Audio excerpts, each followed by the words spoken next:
Good afternoon. We are in Rome, Theatre Ambra Iovinelli. We are going to interview Ivana Chubbuck. Good afternoon, Ivana. Hello. First, thank you for accepting my interview by Italian Bookclub.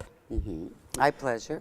Right. And let me introduce you, despite and although you are very famous worldwide, but just tell you who you are. And so you are the most famous coach of teaching or acting worldwide, especially in Hollywood, of stars and Hollywood stars. And you are the author of the book, The Power of the Actor. What is the power of an actor?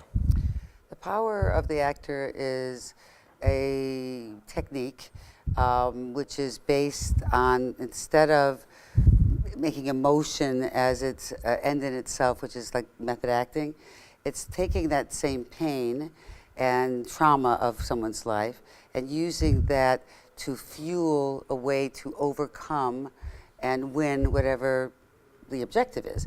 So it becomes something that becomes a resource.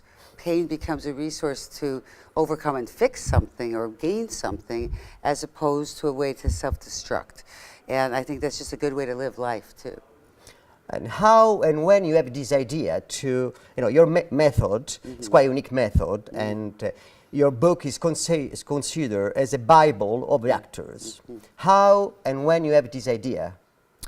Well, I found that when I was an actor a long time ago, and I found that I was reading all the great books about acting, but most of it was very theoretical.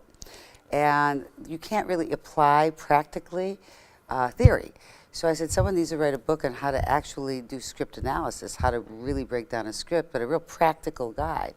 And so it was a process of many years, many rewrites. I would say a good 25 rewrites from what we saw originally.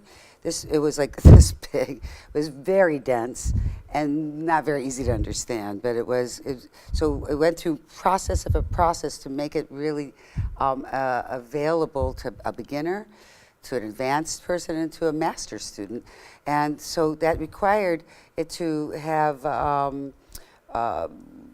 to really rethink how to actually write it down so that it was a way that people could actually take it and actually apply it easily and not make it so complicated. And also I have a lot of personal stories in there about star actors, how I helped them using the technique to get an Oscar, how I helped someone with an audition that got them that star-making part, work that some of the stars did in class that helped them become the stars they became. So there's a lot of interesting, real behind-the-scenes Hollywood information, not the tabloid information.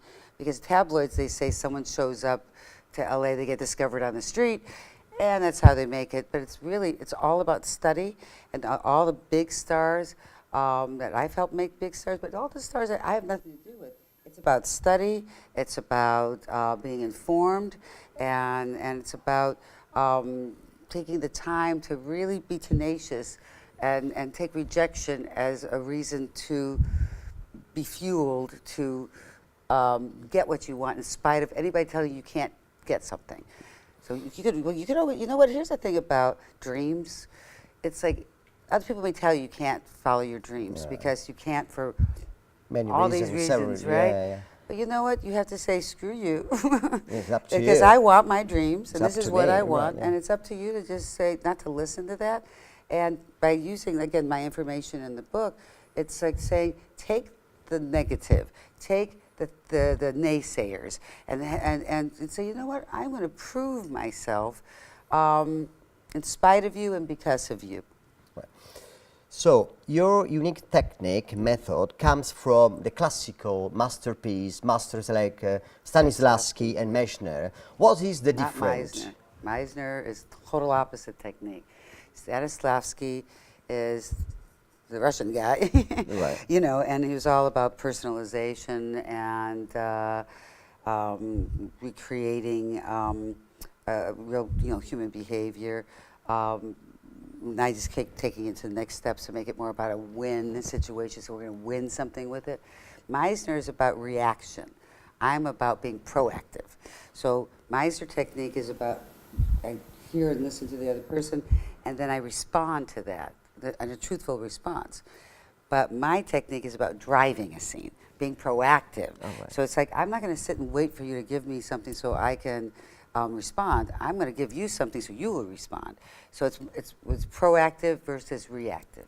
So that's the difference. Yeah, Meisner is reactive, I'm proactive. So your book is divided in two parts. The first part is 12 tools, instruments, and you tell the stories and tales about the movie stars, Hollywood stars. And the second part, correct, is the training and exercise for the actors, aspiring actors, anonymous actors, or whatever, for achieving the goal, for playing, acting, and...